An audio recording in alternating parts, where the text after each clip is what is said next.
E agora à tarde, você já foi em casa, já almoçou, deu para descansar um pouco, mas você não vai dormir aqui essa tarde não, amém? Não deixe o sono te roubar nessa hora. Você veio aqui para guerrear, amém? E você não vai dormir também porque você vai ler muita Bíblia hoje, amém?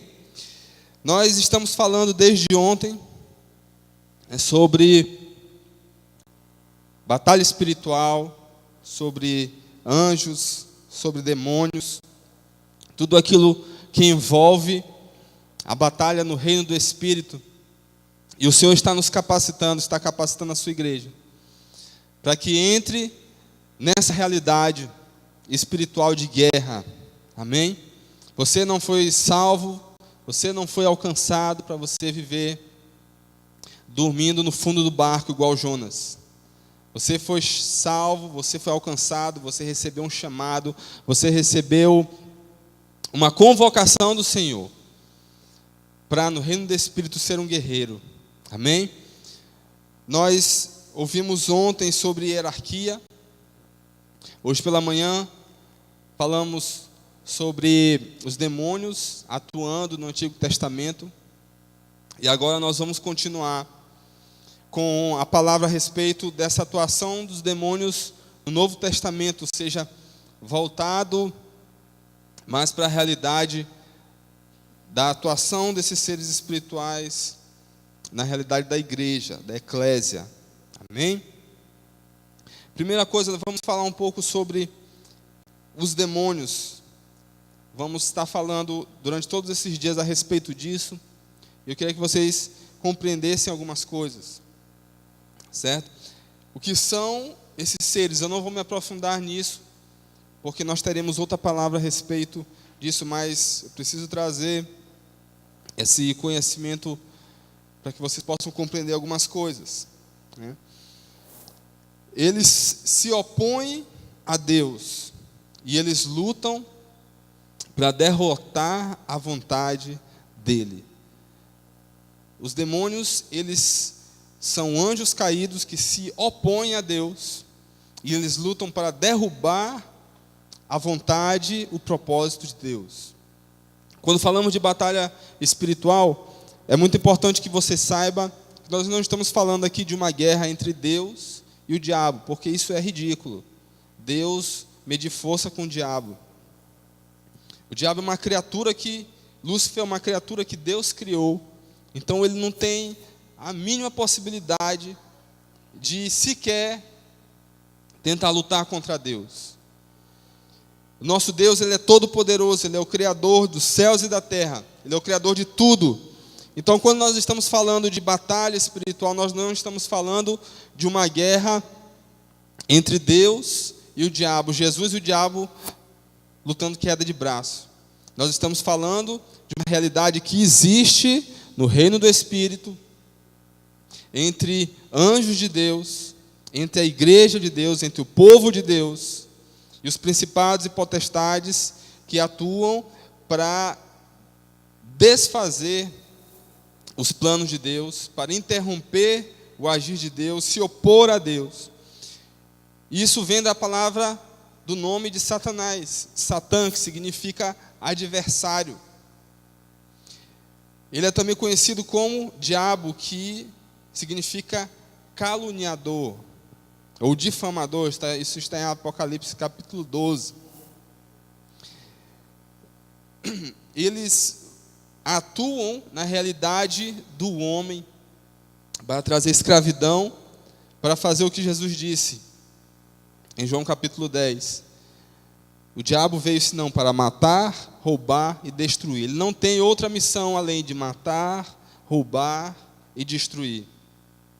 Por isso não podemos orar para que os demônios se convertam, o diabo se converta, porque ele já tem uma missão clara desde a eternidade, que é se opor a Deus, ser adversário a Deus.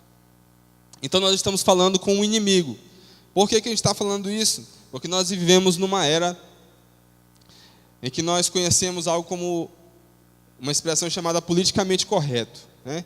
Em que tu não pode se opor a ninguém, tu não pode ser inimigo de ninguém, né? Tu tem que se dar bem com todo mundo, né? Está chegando nesse nível de talvez o crente achar que ele pode orar para o demônio, né, se converter, mudar de lado, né? Já que ele é anjo, né, ele veio do céu e o demônio mudar de lado. Não, isso não acontece no reino do Espírito, na guerra espiritual. Quem é do mal já está selado para o seu destino eterno de juízo pela sua escolha na maldade, porque isso foi feito na eternidade. Vocês estão entendendo? A escolha dos anjos de se oporem a Deus aconteceu na eternidade. Eles já foram julgados na eternidade, quando foram lançados fora dos céus. Satanás foi lançado fora, assim como a terça parte dos anjos que também se rebelaram contra Deus, né? Só que o poder deles, apesar de serem seres espirituais, é um poder limitado pela vontade de Deus, tanto no tempo quanto no espaço. Ou seja, eles não são como Deus, oniscientes, onipotentes, onipresentes. Os demônios não estão em todo lugar ao mesmo tempo. Eles não podem fazer tudo. Somente o nosso Deus é todo-poderoso. Somente o nosso Deus é onisciente, sabe de todas as coisas. Somente o nosso Deus é onipresente, Ele está em todo lugar. Porém, eles, por serem seres espirituais, têm um poder grande e limitado, e pela sua organização no reino das trevas, eles conseguem atuar em vários lugares, mas eles não são onipresentes. E o lugar deles, o lugar onde eles habitam, diz a palavra do Senhor, é nas trevas. Abra comigo em Judas, capítulo único, versículo 6. Judas, versículo 6. Já mais no final da Bíblia. Você anote todas essas referências, porque elas vão ser muito importantes para aquilo que estamos fundamentando aqui nesses dias. Amém? Diz assim: e a anjos, os que não guardaram o seu estado original, ou seja, os que estavam no céu e se rebelaram contra Deus, mas abandonaram o seu próprio domicílio, Ele tem guardado sob trevas, em algemas eternas para o juízo do grande dia. Segunda carta de Pedro, capítulo 2, versículo 4, fala também do habitat dos demônios nas trevas. Segunda carta de Pedro, capítulo 2, versículo 4, diz assim: ora, se Deus não poupou anjos quando pecaram, antes precipitando-os no inferno, os entregou a abismos de trevas, reservando-os para o juízo. Então, o lugar dos demônios é nas trevas. O lugar onde eles têm legalidade, autorização para agir, é nas trevas. Onde não há luz, os demônios têm autorização para agir. Pecados não confessados. Uma vida dupla. Você é uma vida aqui na igreja e outra fora. Aqui as pessoas que fazem rituais de ocultismo. Pessoas que têm a sua vida muitas áreas encobertas. Tudo isso que é relativo às trevas é um lugar para os demônios habitarem. Nós ouvimos aqui pela manhã que existe um lugar que os demônios não resistem permanecer, que é um ambiente onde Deus é adorado em espírito e em verdade. Salmo capítulo 22 fala isso.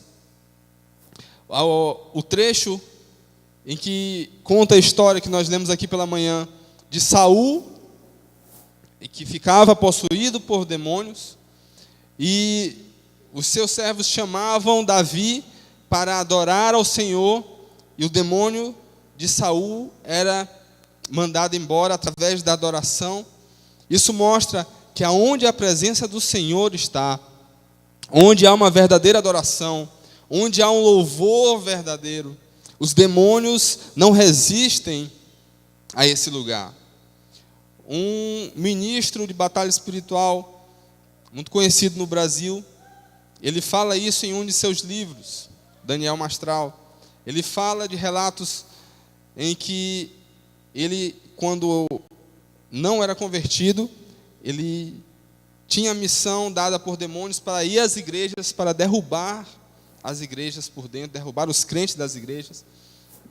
E quando ele ia, e havia falsa adoração no altar, havia ministros em pecado, havia uma adoração levantada por pessoas indignas de estar na presença de Deus, ele ficava. Mas quando ele ia a determinadas igrejas em que havia santidade no altar, que havia pureza, havia verdade na adoração, ele não resistia a ficar nesse lugar. Isso é bíblico, isso é verdade. Os demônios não conseguem estar no ambiente em que a luz do Senhor está, porque o ambiente deles é as trevas. E nós vimos também ontem que existe uma hierarquia. Jesus mesmo falou isso em Marcos capítulo 9, versículo 29, que determinados tipos de demônios são diferentes de outros, porque só podem sair mediante jejum e oração. Ou seja, existe uma diferença, existe uma hierarquia. Nós estudamos ontem sobre isso, nos demônios. Eles possuem essas atuações de forma diferente, e nós vamos ver isso hoje. Quero que você abra a sua Bíblia agora em Atos capítulo 23, versículo 8.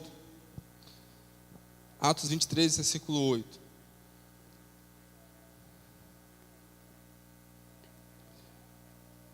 Na época de Jesus, haviam dois tipos de pessoas: aqueles que acreditavam nos demônios, que acreditavam na ressurreição, acreditavam nos anjos, acreditavam inclusive em fantasmas.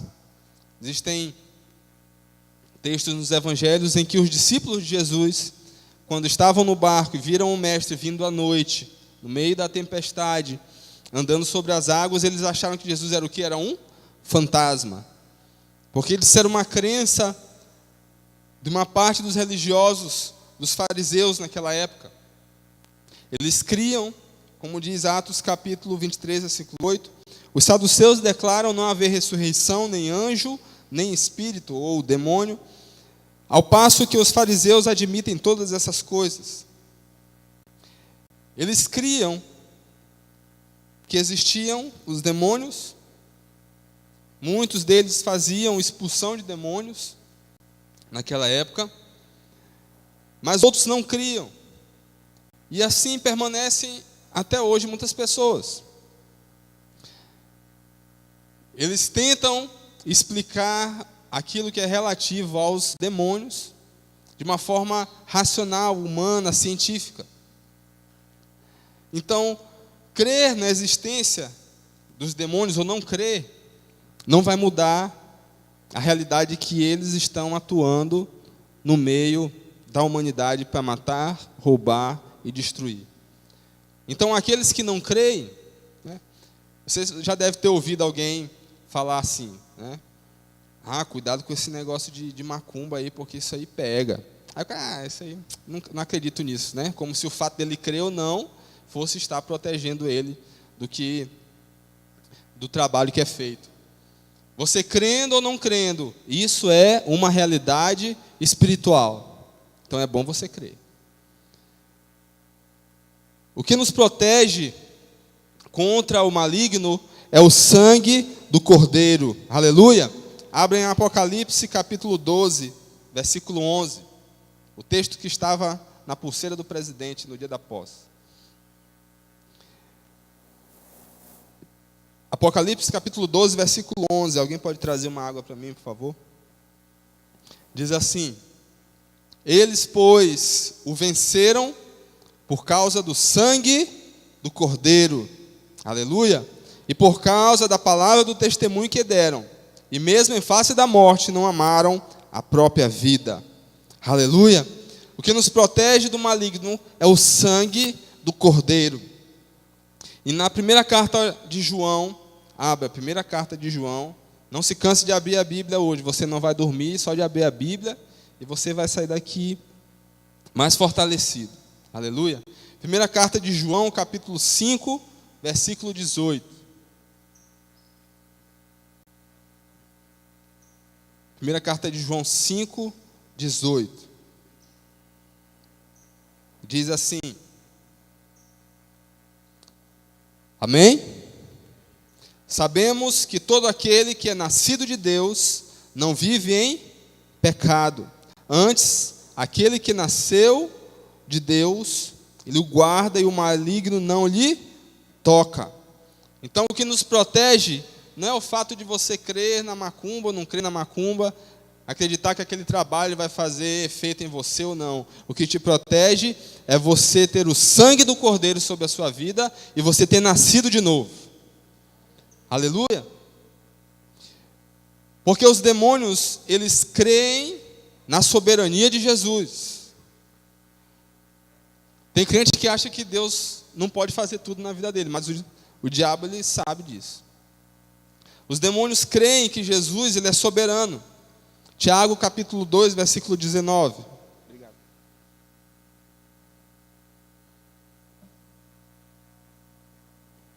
Tiago 2, 19. Tiago pergunta: crês tu que Deus é um só? Fazes bem, até os demônios creem e tremem. Até os demônios sabem que Deus é só um. Os demônios conhecem o Shema. Ouve Israel, Adonai é o único Senhor. Eles sabem disso tão fortemente que eles creem e estremecem, diz a palavra. E nos evangelhos existem vários textos de Jesus se encontrando com demônios, pessoas possuídas, e os demônios confessando quem era Jesus. Vamos lá, Marcos capítulo 1, versículo 21.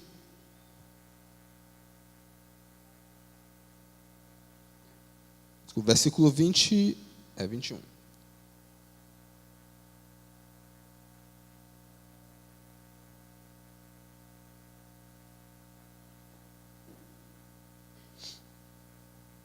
Quem encontrou pode ler? Marcos 1, 21.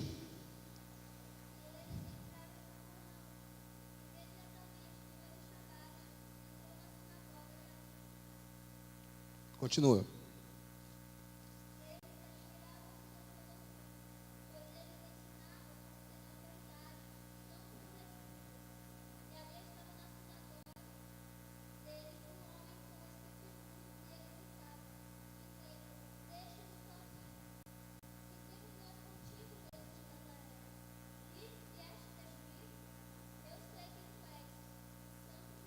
Estão ouvindo? Eles sabem quem Jesus é. Repare, era numa sinagoga. Era no meio do povo de Deus. Era no meio de pessoas estudando a palavra de Deus. Tinha um endemoniado. Mas quando Jesus chega, eles não conseguem resistir à santidade e ao poder de Deus. Precisa ser assim na eclésia. Precisa ser assim na eclésia, amém? Os demoniados que entrarem aqui, eles não vão conseguir ficar sem reconhecer Jesus como o único Senhor. E existem vários textos de possessos vindo até Jesus. Nós vamos ler mais alguns na frente.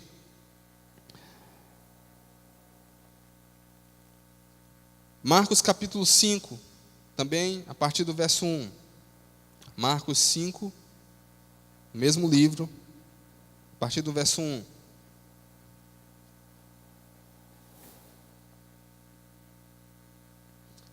Quem vai para a Jordânia aqui esse ano? Amém? Temos que ir com fé. Você que vai, você precisa conhecer esse capítulo aqui, versículo por versículo. Amém? Quem pode ler? Marcos capítulo 5, versículo 1. Lê bem forte.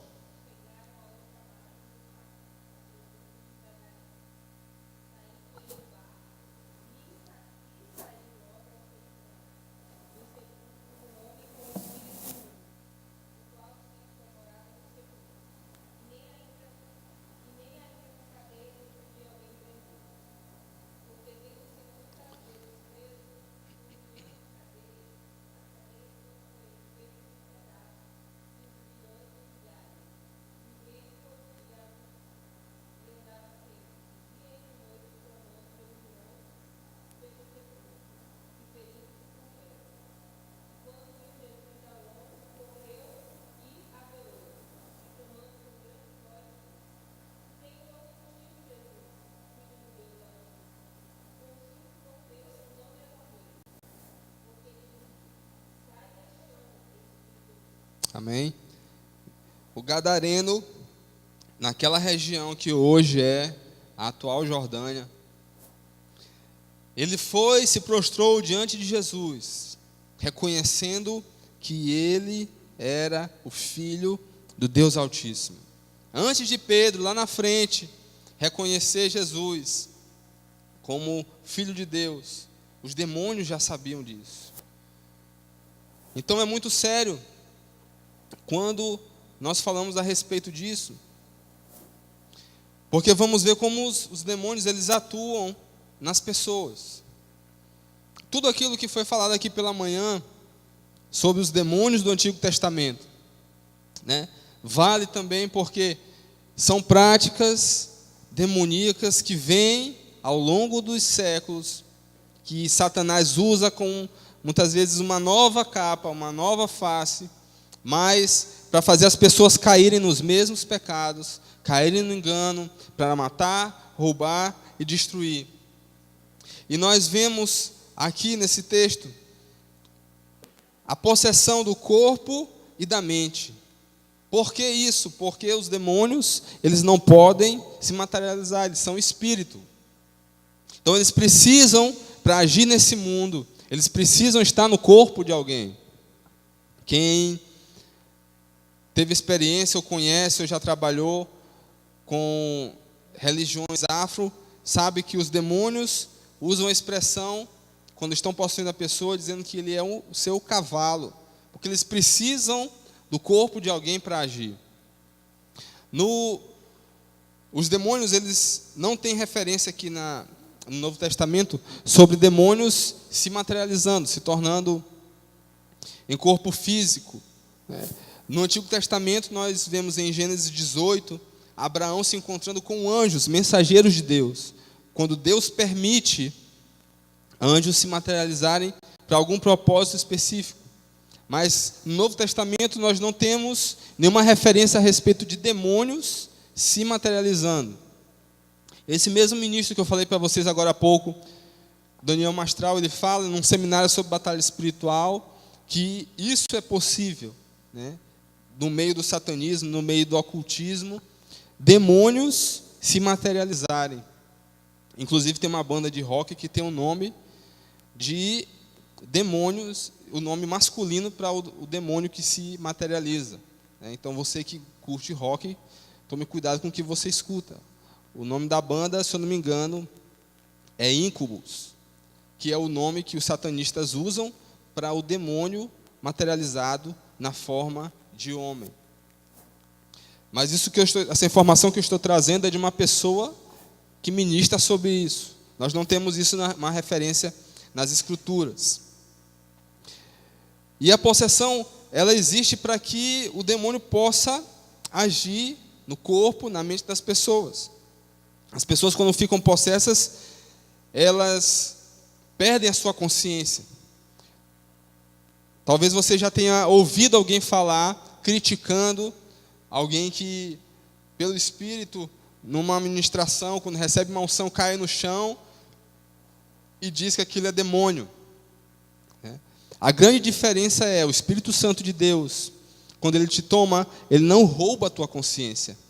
Os demônios, quando tomam a vida de alguém, fazem alguém ficar possesso, eles roubam a consciência. As pessoas não sabem o que acontece. O que acontecia com esse jovem que nós acabamos de ler em Gadara era isso. O demônio maltratava, destruía a vida dele. Ele se cortava, se feria, né, se lançava no fogo. Por quê? Porque o demônio toma conta da vida da pessoa e ela perde completamente a consciência. Porque os demônios só podem ocupar uma casa que está vazia. Diga, o demônio só pode ocupar uma casa que está vazia. Mateus capítulo 12, abra. Mateus capítulo 12, versículos 43 em diante.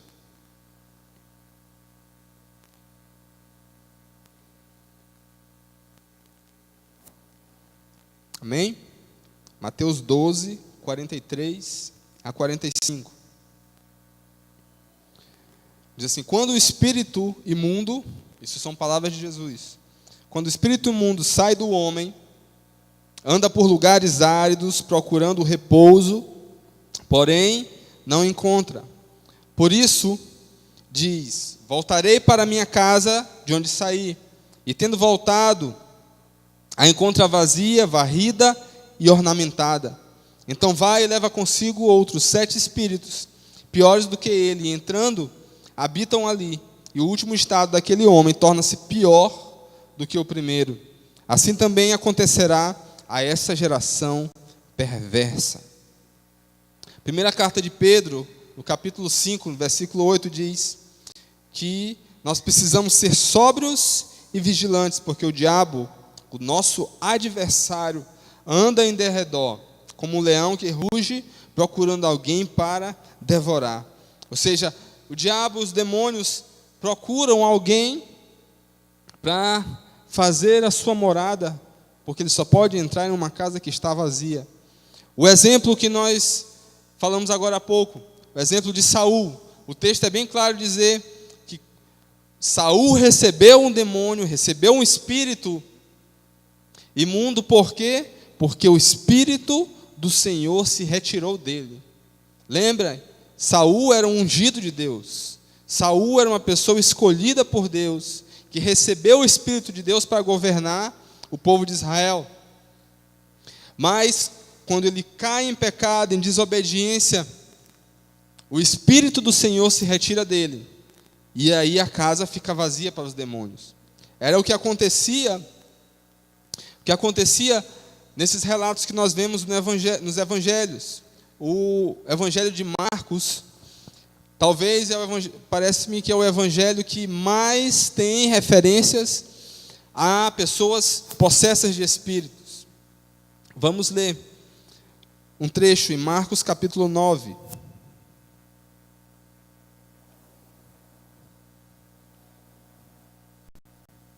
Marcos capítulo 9, versículo 17.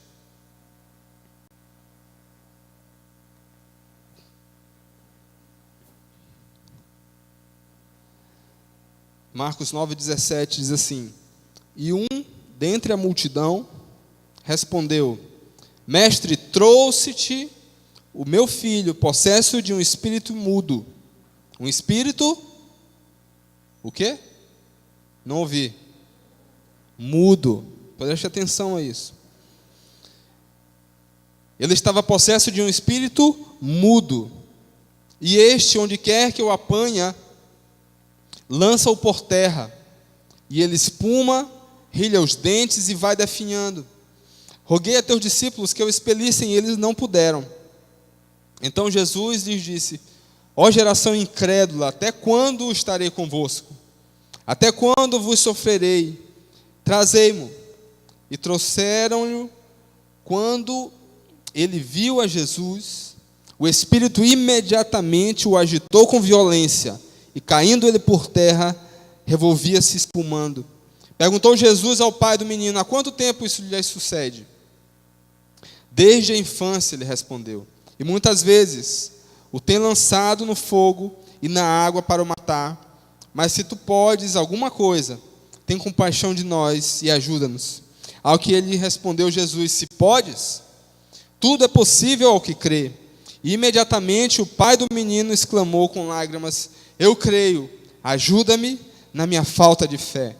E vendo Jesus que a multidão concorria, repreendeu o espírito imundo, dizendo-lhe: espírito mudo e surdo, eu te ordeno, sai deste jovem e nunca mais tornes a ele. E ele, clamando e agitando muito, saiu, deixando como se estivesse morto, a ponto de muitos dizerem: morreu. Mas Jesus, tomando-o pela mão, o ergueu e ele se levantou. Aleluia! Você pode aplaudir o nome do Senhor? Repare,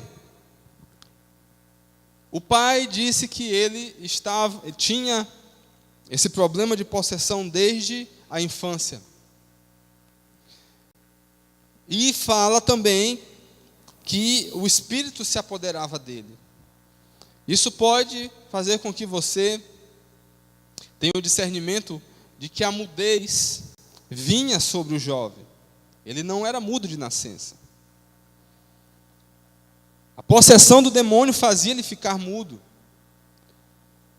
fazia ele espumar, fazia ele ter convulsões.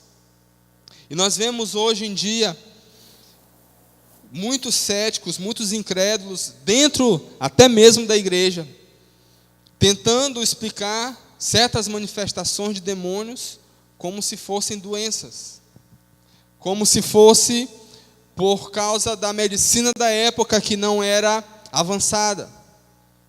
Se você pesquisar na internet, você vai ver textos de muitos de denominações que creem que muitos desses relatos eram porque na época de Jesus a medicina não era avançada, não tinha explicação para determinadas doenças psicológicas, porque a ciência hoje avançou no campo da neurociência, da psicologia, e hoje já consegue explicar alguns distúrbios da mente.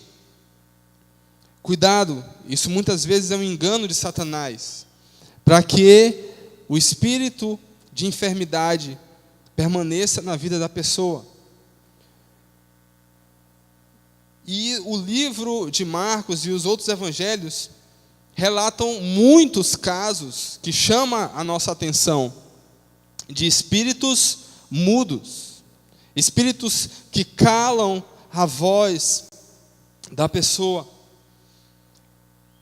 Nós precisamos ficar atentos porque Satanás está interessado em fazer a nossa voz ser calada.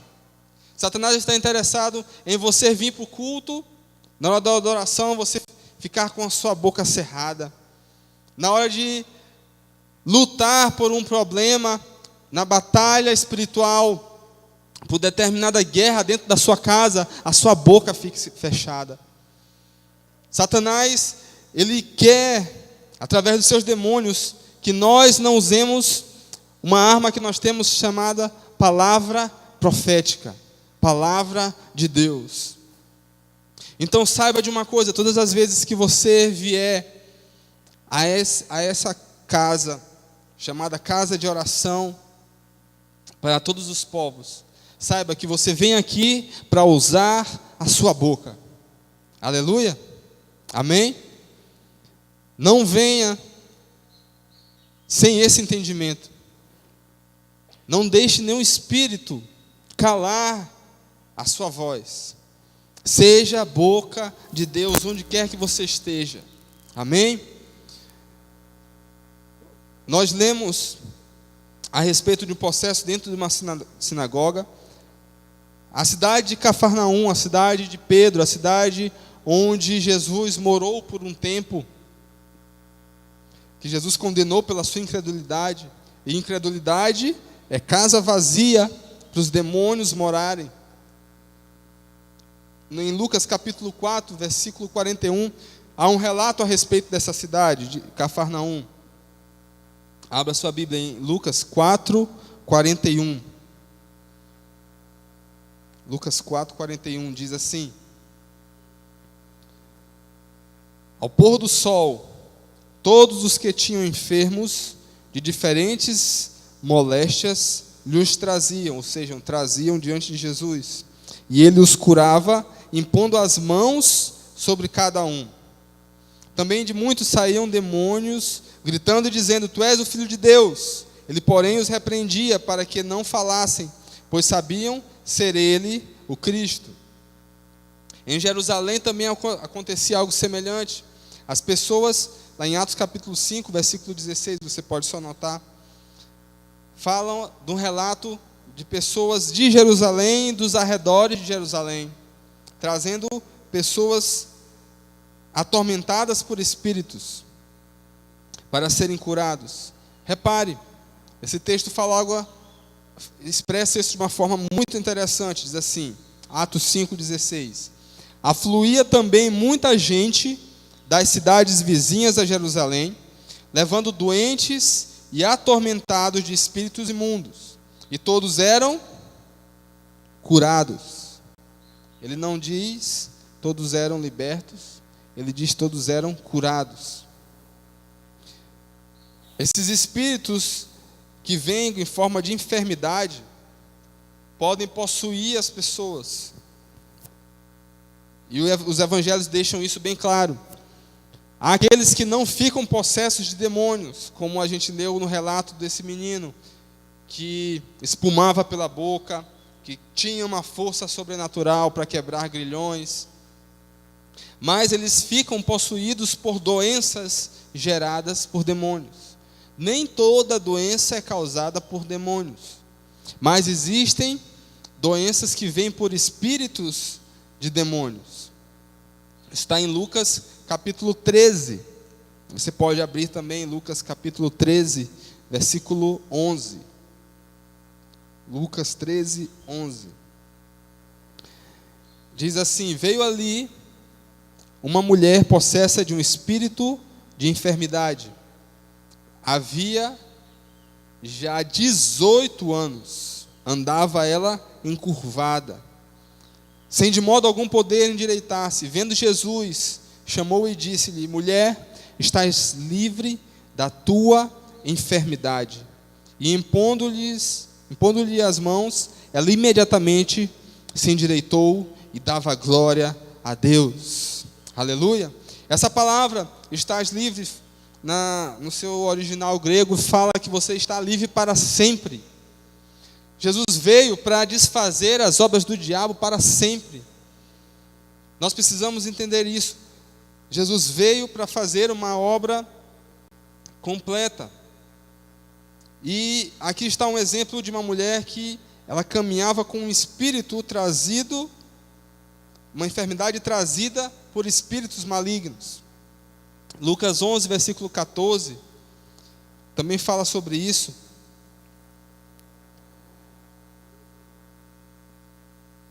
Na primeira carta aos Coríntios, no capítulo 12, versículo 3, fala sobre a nossa realidade antes de aceitar a Cristo, que nós éramos guiados por ídolos mudos. E a palavra de Deus diz que o adorador se torna semelhante àquele que ele adora. Então Satanás quer lançar idolatria para que as pessoas percam a sua voz, percam a sua palavra, percam o poder de vida que está na sua boca.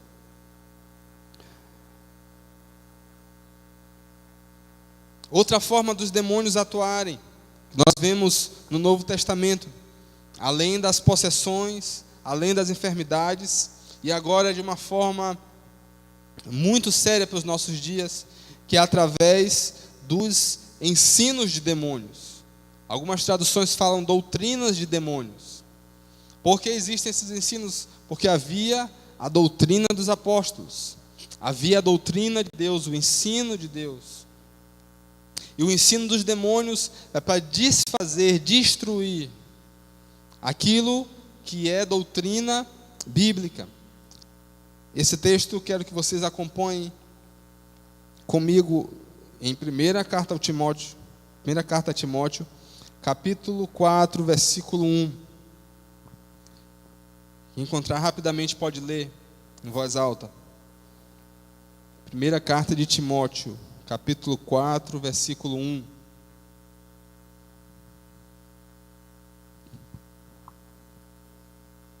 Amém? Quem encontrou?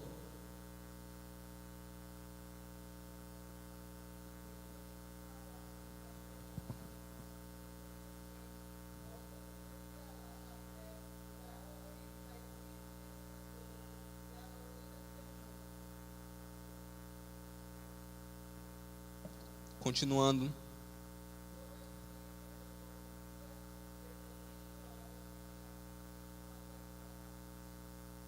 Veja, os espíritos enganadores, os ensinos dos demônios têm um objetivo, têm um alvo. Esse alvo é a igreja. Esse versículo diz que o alvo desses ensinos é a igreja. Ele quer que a igreja se torne apóstata, ou seja, os ensinos dos demônios são para que você se desvie da fé, para que você saia do caminho da salvação. Esse é o objetivo do ensino dos demônios. É um ensino voltado para a igreja. Por isso é muito sério, nesses últimos dias, nós estarmos cada dia mais firmados, aprofundados, fortalecidos na palavra de Deus. Não se conforme com uma vida rasa na palavra de Deus. Uma vida superficial. Uma vida que o conteúdo que você sabe da palavra é do que você ouve alguém falar. Não, você precisa ter a sua experiência com a palavra de Deus. Você precisa ter a sua particular profundidade e aprofundamento no conhecimento da palavra de Deus, porque ela vai fazer você não aceitar as doutrinas de demônios e você não apostatar da fé. Amém? Estão me entendendo? Isso é muito forte nesses dias. Paulo orienta Timóteo, também na primeira carta, no capítulo 1, a combater esses falsos ensinos, a combater essas doutrinas de demônios. Como nós podemos fazer isso? Primeira carta de João, capítulo 4, versículo 1. Primeira carta de João, capítulo 4, versículo 1 diz: Amados, não deis crédito, não acreditem a qualquer espírito. Antes, provai os espíritos, se procedem de Deus, porque muitos falsos profetas têm saído pelo mundo fora. Nisto reconheceis o Espírito de Deus. Todo espírito que confessa que Jesus veio em carne é de Deus. E todo espírito que não confessa a Jesus não procede de Deus. Pelo contrário, este é espírito do anticristo, a respeito do qual tendes ouvido, que vem e presentemente já está no mundo. Ou seja, nós precisamos provar os espíritos. Se aquilo que você está ouvindo na televisão, no YouTube, você recebe de mensagem no WhatsApp, que você ouve, se aquilo está condizente com a verdade da palavra de Deus. Porque há muito engano. E Satanás, ele é sutil, ele é astuto, ele é muito inteligente. Vocês viram aqui ontem, ele tem uma patente alta no céu.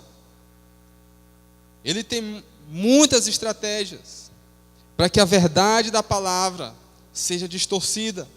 E quando você menos esperar, você achar que está no caminho de Deus, quando você já se perdeu.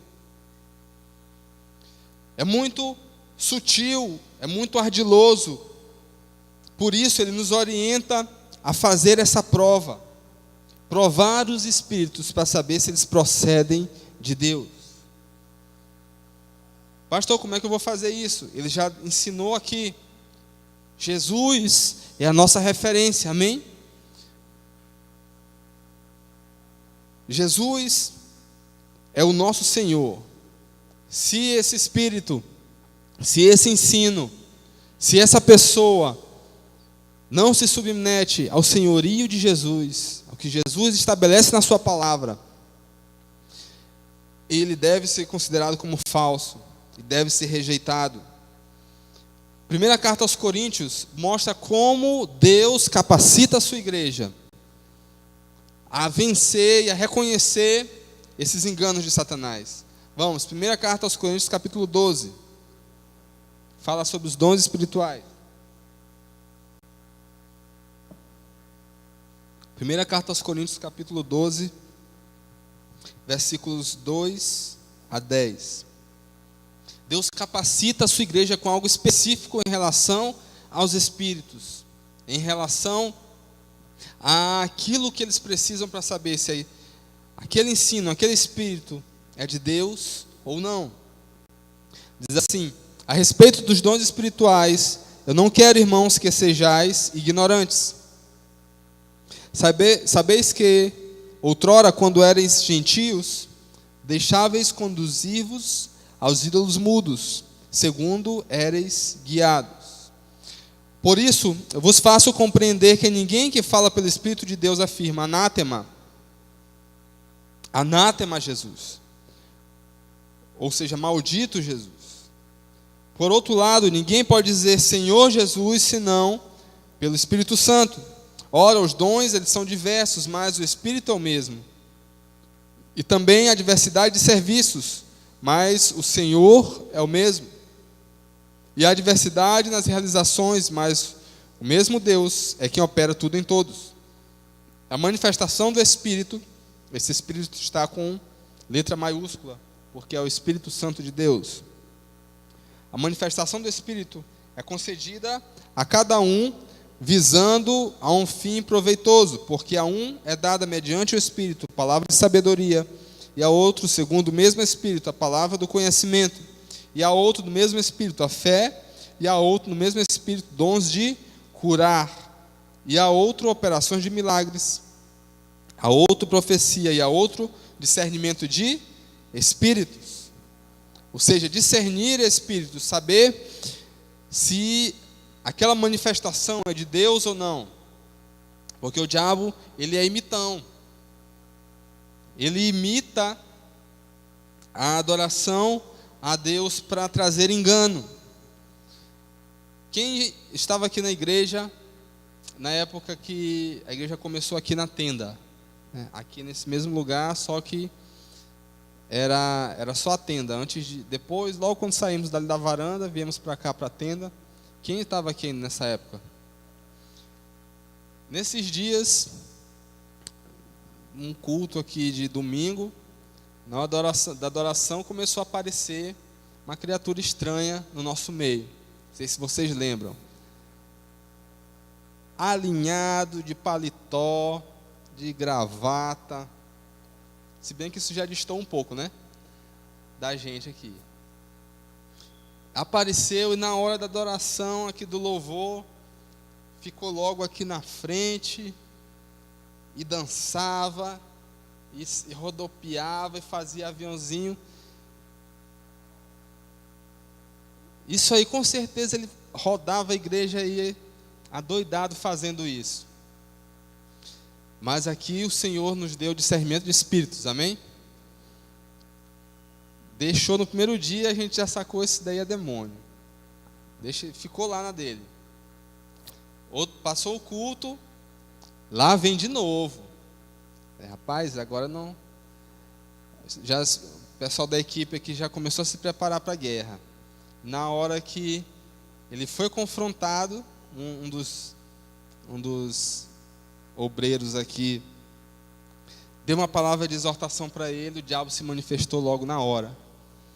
Porque o Senhor capacita a sua igreja a discernir aqueles que são de Deus. Capacita você ter um entendimento além do que você está enxergando, além do que pode aparentar, porque os religiosos é muito fácil de se disfarçar. Mas o Senhor nos dá esse discernimento espiritual para que nós não sejamos vencidos na batalha. Amém? Outra coisa, outro tipo de atuação dos demônios no Novo Testamento é muitas vezes pelas brechas que nós damos dentro de um ativismo religioso.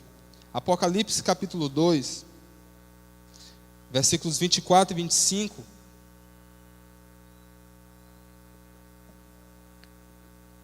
O Senhor nos fala em relação a uma igreja, a igreja de Tiatira. Você pode acompanhar. A partir do versículo 18 diz assim: ao anjo da igreja em Tiatira escreve: estas coisas diz o Filho de Deus, que tem os olhos como chama de fogo e os pés semelhantes ao bronze polido. Conheça as tuas obras. Quais são as obras de Tiatira? O teu amor, a tua fé, o teu serviço, a tua perseverança e as tuas últimas obras mais numerosas do que as primeiras. Era uma igreja extremamente ativa, extremamente realizadora. Uma igreja que tinha dons, uma igreja que tinha o fruto do Espírito. Amor, fé, obras, caridade, em outras versões. Mas ele diz, mesmo texto: tenho porém contra ti que toleras que essa mulher Jezabel, que a si mesma se declara profetiza, não somente ensine, mas ainda seduza os meus servos a praticarem a prostituição e a comerem coisas sacrificadas aos ídolos. Ela tinha muita atividade na igreja, ela tinha muita realização, ela fazia muitas coisas, tinha muitos dons, tinha fruto do Espírito, mas dentro desse ativismo todo, ela escondia pecado de imoralidade. Então, os demônios que habitam nas trevas, habitam naquilo que é oculto, eles podem usar essa estratégia em um lugar em que há muita atividade, ser encoberto aquilo que é pecado. A sedução à imoralidade está nas cartas de Apocalipse às igrejas de Pérgamo e Tiatira. Ele fala de duas coisas, você pode ler, anotar e ler. Apocalipse capítulo 2 e capítulo 3.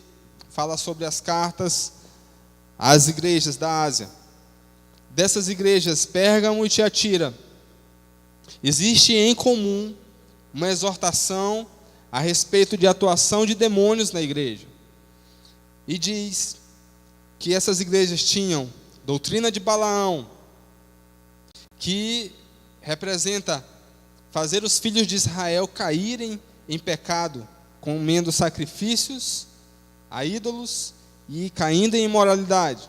O ensino de Jezabel que nós lemos, sedução, a imoralidade e também a comer sacrifícios, revelando agora profundezas de Satanás. Então, era um nível já profundo de envolvimento com demônios, com pecado. Na época dessas igrejas, havia uma prática comum de todas as carnes que eram vendidas no mercado serem antes sacrificadas. Você sabe como é que a carne que você come, o frango, é morto, é abatido? Eu não sei. Hoje tem uma fiscalização maior, mas naquela época era conhecido, era público. Por isso Paulo escreve tantas exortações a respeito disso. Era público que a carne que era vendida no mercado era sacrificada aos ídolos. E é muito forte a exortação, a admoestação para que os crentes não consumissem esse tipo de produto, esse tipo de alimentos sacrificados aos ídolos. É algo tão sério que, quando houve aquele conflito entre os crentes judeus e os crentes gentios, que foi feito um concílio em Jerusalém. O que é que ficou decidido, né, a respeito de se os gentios deveriam ter as práticas judaicas ou não? O que os apóstolos decidiram? Não, os gentios podem permanecer como eles estão, contando que não comam animais sacrificados e se afastem da imoralidade sexual. É o mesmo conteúdo do que está nas cartas a Tiatira e a Pérgamo. Pessoas dentro da igreja se envolvendo com comidas sacrificadas a ídolos, sacrifícios a demônios e com imoralidade sexual. E isso permeia a igreja até hoje. Pessoas que estão na igreja, mas não se libertam da imoralidade sexual. Os demônios que nós ouvimos aqui pela manhã, de imoralidade, que eram deuses pagãos da antiguidade, deuses da fertilidade, deuses que tinham cultos em seus templos que envolvia prática de orgia sexual. Esses deuses morreram e ficaram no passado, eles estão até hoje. Você vê aí nos anos passados as exposições promovidas pelo governo, né? Aquelas exposições no Museu de Arte Moderna. Aquilo é um verdadeiro culto a demônios, nudez, envolvendo crianças, comício do PT, tendo uma orgia em pleno comício, em cima do palco, com os candidatos todos na frente olhando e achando graça daquilo. Os cultos aos demônios permanecem os mesmos. E nós não podemos tolerar isso. Nós não podemos aceitar isso. Foi isso que o Senhor Jesus falou nessas cartas. O que eu tenho contra vocês é que vocês toleram isso. Tolerar é você ver aquilo acontecer e você não fazer nada. Você deixar rolar. Porque muitas vezes você acha que não é com você, mas você está num corpo. Você faz parte de uma comunidade. O que envolve você vai afetar o seu irmão. E é isso que ele estava ensinando. O ensino de Jezabel era uma sedução à queda na imoralidade. E o ensino das comidas sacrificadas é uma realidade também. Talvez você despreze algo tão simples, chamado ação de graças na hora que você vai comer. Talvez você não tenha essa prática. Todas as vezes que eu falho nessa prática, o Espírito Santo me incomoda. Porque o que te garante que aquilo que você está comendo não tem uma origem maligna. Mas a palavra de Deus diz que o que nós comemos com ação de graças, isso se torna bênção para nós. Então, onde está o poder para isso? Quando você faz o que Jesus fazia quando comia. Ele partia o pão, dava graças a Deus. Os judeus fazem isso como uma prática religiosa e é uma ordenança para eles. Todas as vezes que eles vão comer ou beber alguma coisa, eles falam, eles proferem uma bênção sobre aquilo que eles estão comendo. Eles vão comer, um exemplo aqui no Shabat, vão comer o pão, eles dizem: bendito és tu, nosso Deus, Rei do universo, que nos dá o fruto da terra, e Ele abençoa aquele alimento. E no judaísmo tem bênção para tudo que você imaginar, né? Para tudo que você vai comer, para tudo que você vai beber. A cultura judaica tem uma bênção, porque eles sabem da importância de não comer algo amaldiçoado. É uma cultura que te leva para a santidade nas mínimas coisas.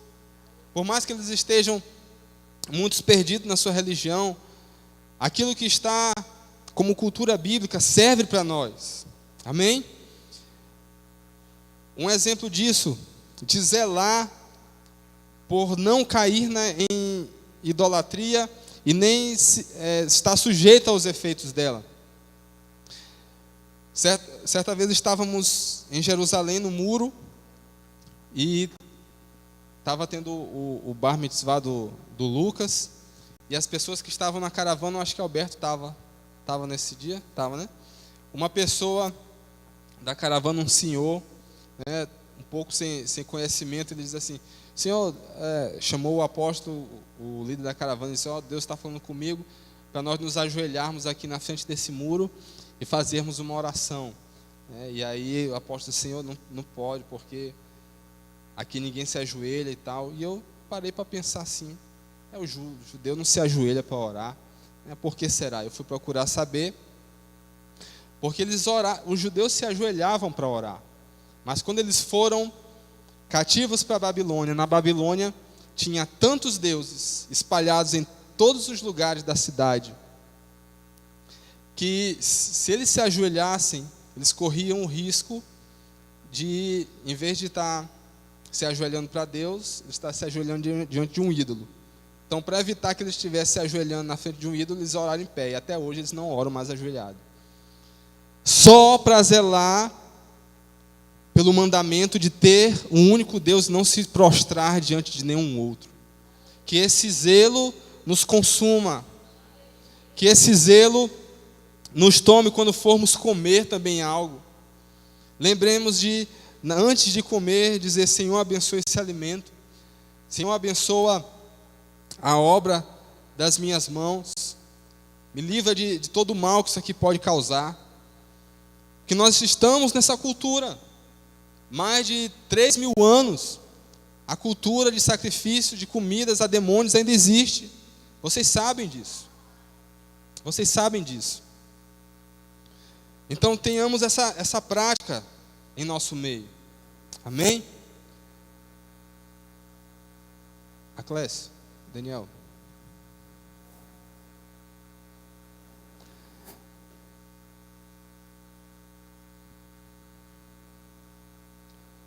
Outra ação é a idolatria, que é manifestada nesse culto a demônios. O politeísmo, ele é um ensino de demônios. Ele não é uma ignorância de não conhecer a palavra. Ele é um ensino de demônios.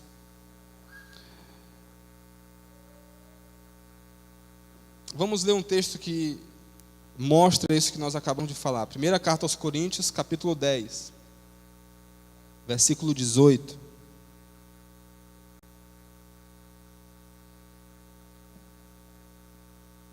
Primeira carta aos Coríntios, capítulo 10, versículo 18. Diz o seguinte: Considerai o Israel segundo a carne. Não é certo que aqueles que se alimentam dos sacrifícios são participantes do altar? Que digo, pois, que o sacrifício ao ídolo é alguma coisa? Ou que o próprio ídolo tem algum valor? Antes, digo que as coisas que eles sacrificam é a demônios, que as sacrificam e não a Deus. E eu não quero que vos torneis associados aos demônios. Não podeis beber do cálice do Senhor e o cálice dos demônios. Não podeis ser participantes da mesa do Senhor e da mesa dos demônios. Ou provocaremos zelos no Senhor? Somos acaso mais fortes do que Ele? Ele está falando aqui que aquilo que nós tomamos em nossas refeições é como se fosse um altar. Deus vê a nossa casa como um altar. Deus vê a nossa casa como um altar. Aquilo que você faz na mesa com a sua família é algo extremamente espiritual para Deus.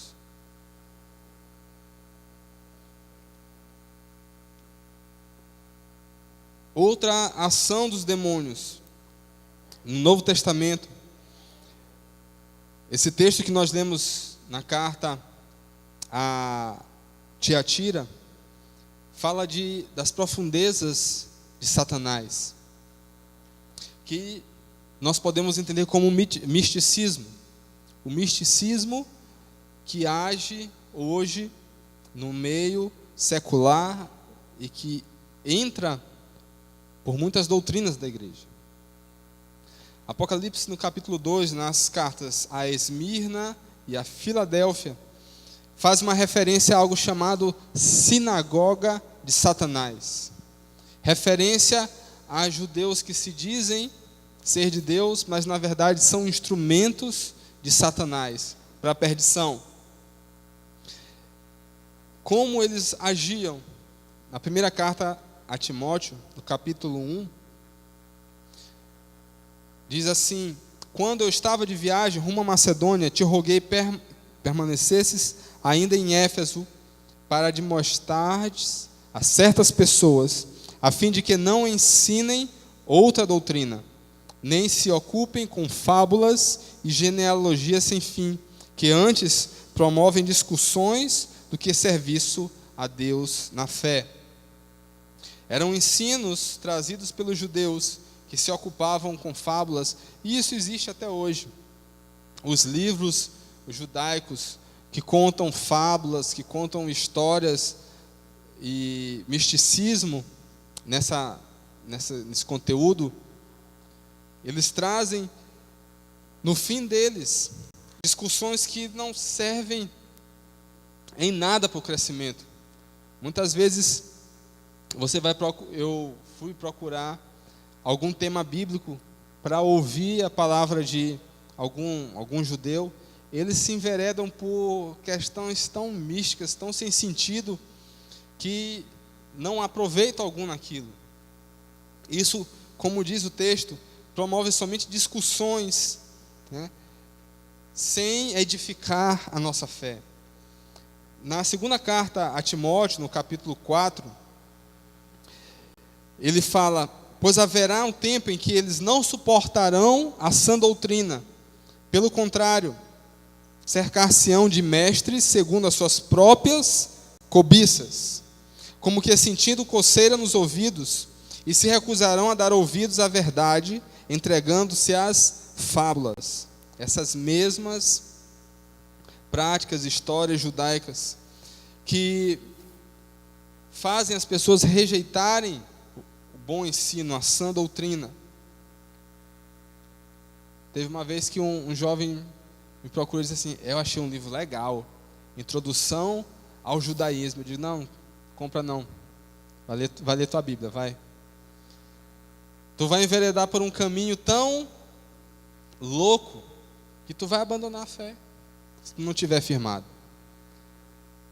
E ele diz que essas doutrinas as pessoas não suportarão, porque eles vão procurar um ensino que é agradável a eles. E o evangelho, para o pecador, talvez seja a coisa mais louca, dura, difícil e desagradável para aquele que ama o pecado. Porque ele vai renunciar toda a sua vida de pecado, aquilo que talvez ele mais ame, que ele já está viciado, aquilo que ele já está escravizado, aquilo que já faz parte da família dele há 1, 2, 3, 4, 5 gerações. O evangelho é um confronto sem fim até o final da nossa vida. Até, segundo a palavra diz, até que vocês se tornem na forma de Jesus. Até que você seja como Jesus. Aquele que ama o pecado, ele não vai querer ser confrontado naquilo que ele ama, ou seja, no seu ídolo, porque a adoração é relativa àquilo que você ama. Ele não vai querer, ele vai preferir um louco desse, com fábulas, com histórias, com genealogias, que vai fazer com que ele tenha um ar de espiritualidade, um ar de sabedoria, que vai fazer ele parecer um religioso de boas obras, mas que não vai confrontar, esse ensino não vai confrontar o pecado dele. Ele vai permanecer escravo da imoralidade, ele vai permanecer escravo da idolatria, ele vai permanecer escravo do engano. Atos capítulo 13, versículo 4, fala também de outros judeus. Veja, assim como os judeus foram bênção para o mundo, e até hoje Israel é uma bênção para as nações, em vários níveis, há judeus que se entregam para Satanás de tal forma, que eles são uma maldição talvez no mesmo nível. Atos capítulo 13, versículo 4 diz: enviados, pois, pelo Espírito Santo, desceram a Seleucia e dali navegaram para Chipre. Chegados a Salamina, anunciavam a palavra de Deus, ou seja, os apóstolos, nas sinagogas judaicas. Tinham também João como auxiliar. Havendo atravessado toda a ilha até Pafos, encontraram certo judeu mágico, falso profeta, de nome Bar Jesus, o qual estava com o procônsul Sérgio Paulo, que era um homem inteligente. Este, tendo chamado Barnabé e Saulo, diligenciava para ouvir a palavra de Deus, mas opunha-se-lhes Elimas, o mágico, porque assim se interpreta o seu nome, procurando afastar da fé o procônsul. Ou seja, a magia, aquilo que ele profetizava de forma falsa, estava para desfazer, para afastar aquele procônsul, aquele governador, da verdade do evangelho que ele tinha recebido e tinha aceitado através dos apóstolos. Ou seja, ensinos malignos das trevas para tirar as pessoas do caminho do evangelho. Tito, no capítulo 1, versículo 14, fala mais uma vez essa expressão: não se ocupem com fábulas judaicas, nem com mandamentos de homens desviados da verdade. Essa expressão fábulas, ela se repete várias vezes, e foi algo que os apóstolos enfrentaram, para que a verdade do evangelho fosse estabelecido naqueles tempos da igreja primitiva. Tudo isso porque o diabo quer que nós sejamos místicos. Ele quer que você tenha uma fé mística, não uma fé baseada no que está na palavra de Deus, do que está na verdade do evangelho a respeito de Jesus.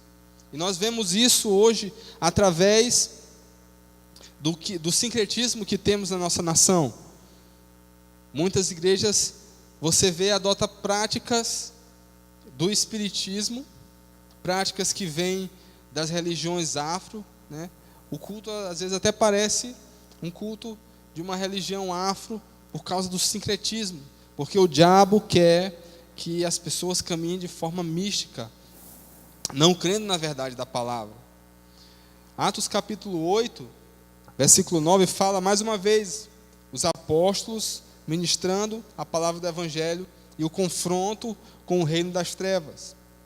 Atos 8, 9 diz: ora, havia certo homem chamado Simão, que ali praticava mágica, iludindo o povo de Samaria, insinuando ser ele grande vulto, ao qual todos davam ouvidos, do menor ao maior.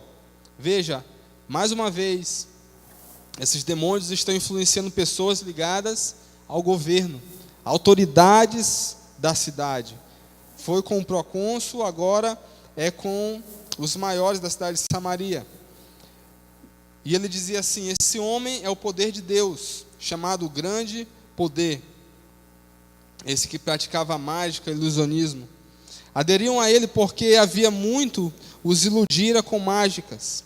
Quando, porém, deram crédito a Filipe, que os evangelizava a respeito do reino de Deus e do nome de Jesus Cristo, iam sendo batizados, assim homens como mulheres.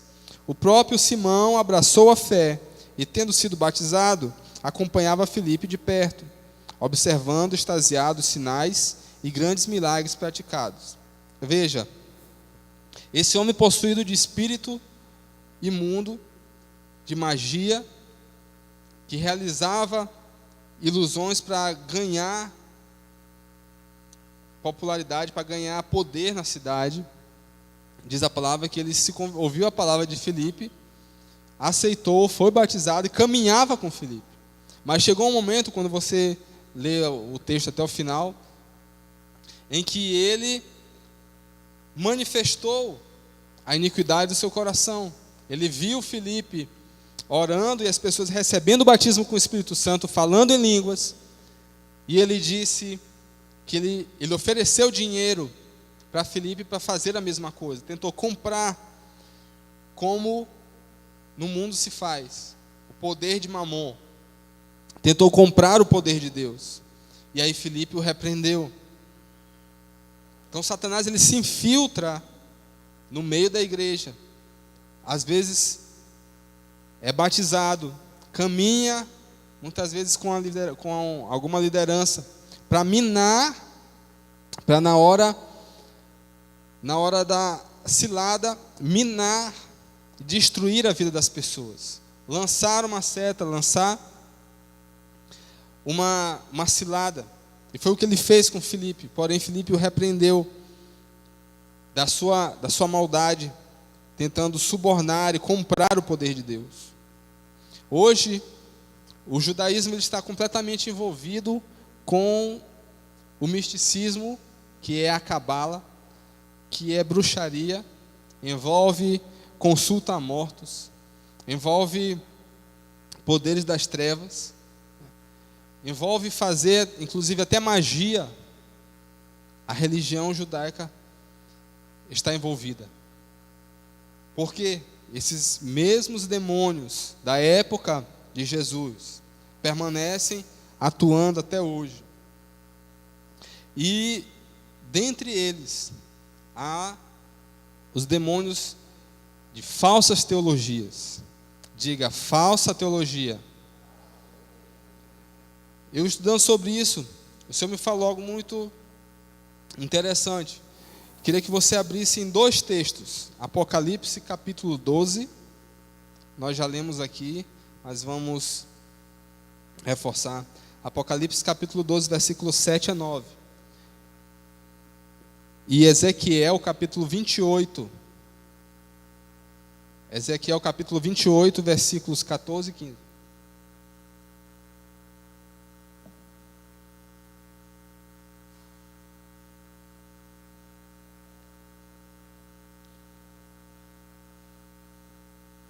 A falsa teologia, ela envolve um estudo profundo das Escrituras.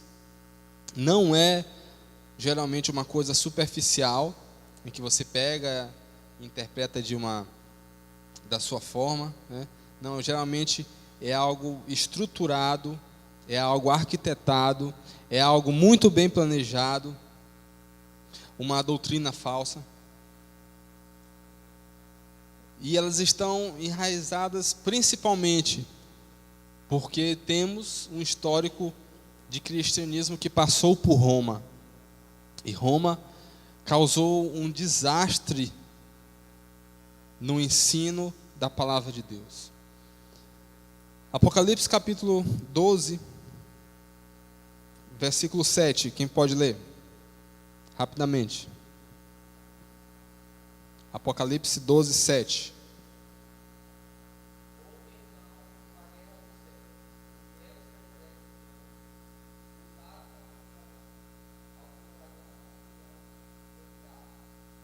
Até o 9.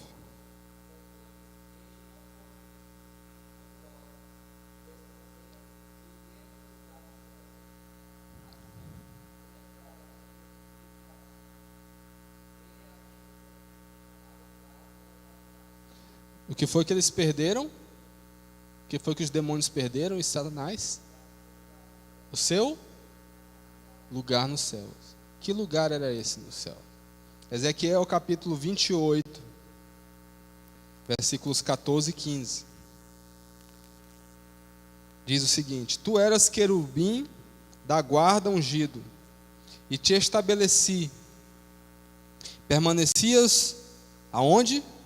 No monte santo de Deus. No brilho das pedras andavas. Perfeito eras dos teus caminhos desde o dia em que foste criado até que se achou iniquidade em ti. Na multiplicação do teu comércio se encheu teu interior de violência e pecaste, pelo que te lançarei profanado fora do monte de Deus, e te farei perecer, ó querubim da guarda, em meio ao brilho das pedras. Satanás tinha um lugar no céu, e era o santo monte de Deus. Deus escolheu um lugar especial na terra chamado Jerusalém. Diga Jerusalém. Não fui eu que escolhi, não foi Paulo, não foi Jesus, foi do próprio Deus que escolheu esse lugar chamado Jerusalém. E em Jerusalém ele escolheu um monte, que diz a palavra de Deus, ele escolheu para habitar o seu nome. Aquele lugar é dele. Os árabes estão lá, os judeus estão lá, os católicos estão lá, mas aquele lugar é dele. Ele deixa eles lá o tempo que eles quiserem, o tempo que Deus quiser. Aquele lugar é dele. Porque aquele lugar é uma representação de algo que está nos céus. Assim como o tabernáculo do deserto era uma representação do que foi visto no céu. Quando você lê Apocalipse, você vai ver também um tabernáculo que existe no céu. Esse texto está dizendo que Satanás foi retirado, perdeu o seu lugar no santo monte de Deus. Há uma doutrina falsa, e que nós estamos estudando sobre isso, nós estamos ministrando aqui no MAPS, no Movimento de Amor por Sião, em Purim também, na nossa próxima festa bíblica, nós vamos estar falando sobre isso, chamado Teologia da Substituição, que gera uma consequência no meio do povo de Deus chamada antissemitismo, ou seja, a sua aversão por Israel. Você tomar uma posição contra Israel, de Israel não existir, de ele não ter uma terra, de ele não ser um povo. Mas por que isso? É só inveja do povo de Deus, porque eles são bem-sucedidos naquilo que eles fazem? Essa falsa doutrina que Roma criou, chamada teologia da substituição, dizendo que Israel não tem mais lugar no plano de Deus, dizendo que Israel não tem mais propósito nos cumprimentos escatológicos dos fins dos dias, que Israel já teve seu momento na história e agora não há mais nada, que Deus substituiu Israel pela igreja.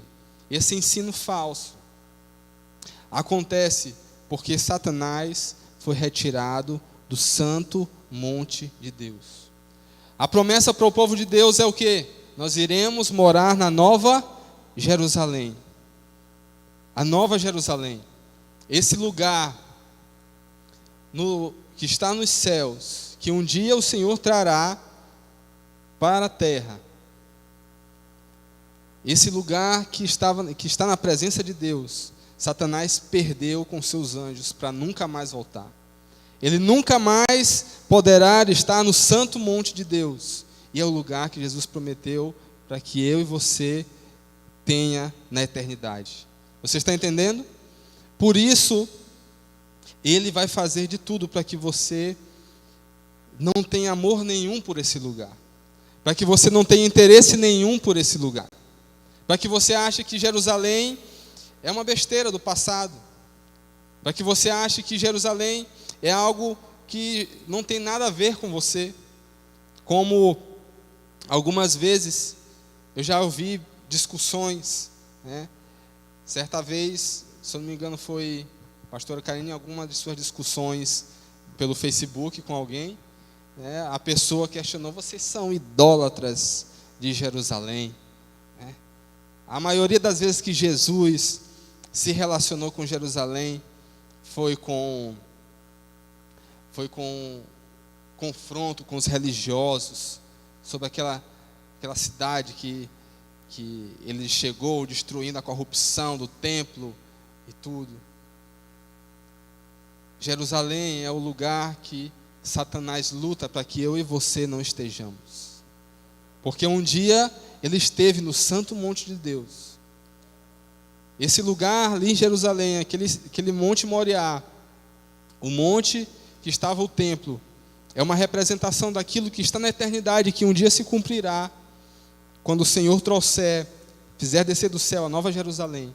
Então tudo que se refere ao monte de Deus, tudo que se refere a Jerusalém, tudo que se refere a Israel, Ele vai fazer a igreja, Ele vai tentar fazer a igreja não amar, perder o entendimento, perder a visão, porque ele perdeu o seu lugar nos céus, e ele nunca mais voltará para lá. Ele quer que você perca também. Essas doutrinas falsas, teologias falsas, são, como eu falei, muito bem estruturadas. Aquele livro que tinha disponível aqui por um tempo, Escatologia Triunfante, que fala de uma escatologia em que o arrebatamento é retirado da escatologia. Esse livro, ele é extremamente bem escrito. É uma teologia falsa, mas extremamente bem construída. Satanás faz isso para que você perca o seu lugar, a sua herança, e se perca no meio do caminho. Essas doutrinas de demônios, essas falsas teologias, como a teologia também da hipergraça, em que pega o texto de Romanos capítulo 5, versículo 20, dizendo que sobreveio a lei para que avultasse a ofensa, mas onde abundou o pecado, superabundou a graça. Ou seja, eu não preciso da lei de Deus, porque a lei me condena, mas Jesus veio com a sua graça para que eu possa viver uma vida abundante. Então, onde abundou o pecado, superabundou a graça. Então eu posso continuar pecando, e a graça de Deus vai ser maior, Ele vai me perdoar, e eu vou continuar pecando.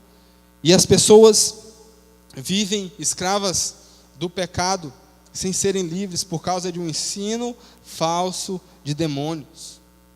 Um ensino que retira a importância da lei de Deus, que está no Antigo Testamento, da sua Torá, que Torá não é simplesmente o Pentateuco, os cinco primeiros livros. Torá significa instrução. Retira a importância da lei e só dá valor à graça. Só existe valor em um resgate quando você sabe que você está perdido. Você só vai dar valor àquilo que Jesus fez se você compreender pela lei que você está condenado pelo seu pecado. São teologias que até hoje estão permeando a igreja do Senhor ao redor da terra, para tirar os crentes do propósito. Mas fica a mensagem de Apocalipse no capítulo 2, em que ele nos exorta a não tolerar a doutrina dos demônios, a não tolerar o engano de Jezabel, não tolerar a doutrina dos nicolaítas, que estava também envolvida com idolatria, não tolerar as doutrinas de Balaão. E essa posição que eu e você precisamos ter diante do que nós estamos vivendo nesses dias, porque são os últimos dias. Nos últimos dias a batalha aumentará. Nos últimos dias, Satanás está sabendo que o tempo dele está contado, e ele vai fazer de tudo para levar com ele a maior quantidade possível de crentes, como no passado ele fez.